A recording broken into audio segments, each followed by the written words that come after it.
Welcome to Straight Talk Wealth with your experts in all aspects of wealth accumulation, preservation, and income planning guaranteed to last a lifetime. And now your host of Straight Talk Wealth, Bruce Whiting. Today we are going to discuss why not gold. So Bruce, why are we talking about gold? Why are we all over this today? Well, first of all, if you're a listener to Straight Talk Wealth Radio, you know we don't deal with the diversified portfolios and pie charts of stocks and mutual funds and just hang on and buy and sell and everything will be good as it used to be. We recognize that the whole world is pretty much saying right now to go out and get gold for some really good reasons. I mean, the reasons are essentially that you've got all this breakage of the banking system in the Western world. Mm-hmm. And the only way it's staying up is that the governments are spending their tax dollars to replace what the banking system's losing.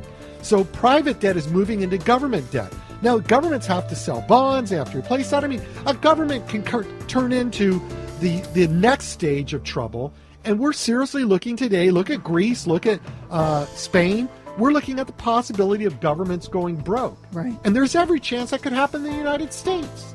The United States debt is out of control. Everybody knows that. So those are the facts on the ground. And we don't disagree completely that gold would not be an answer for this or some part of the answer. We even allocate gold and metals if our clients feel that this is a valid concern. What we did is we wanted to take a look at is that the only scenario?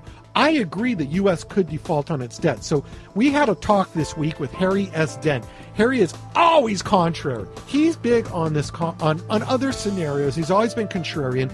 So in this first clip, I asked Harry on the phone, what is the rush to gold and why does it seem like this is the answer so many people are looking for?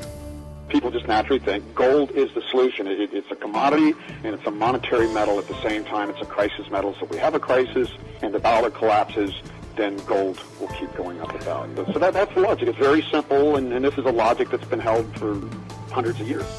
All right, parting question here, Harry. I'm going to let you go. Is the United States going to default on its debt? In a crisis, government deficits are only going to rise and government debt's only going to go up, especially until you start restructuring health care and stuff like that. So at some point, yes, we have to have a structured default. Now, that may come in 2016 or 2020. That's not going to happen in the next few years. The biggest thing to happen in the next few years is the weakest countries default, like Southern Europe and possibly Japan, and the private debt accelerates in deleveraging here in Europe, and the bubble in Chinese real estate bursts, which is massive. So I'd say the final thought here, Bruce, and I tell people, forget all I've said about deflation versus inflation, all that. That's pretty hard for people to stomach, although we're clear about that. The other thing to bring up a red flag for any investor that's saying, well, I got to go out and buy gold. That's the only thing safe now. When all investors go in one direction, that's a bubble. Gold and silver are the final bubble.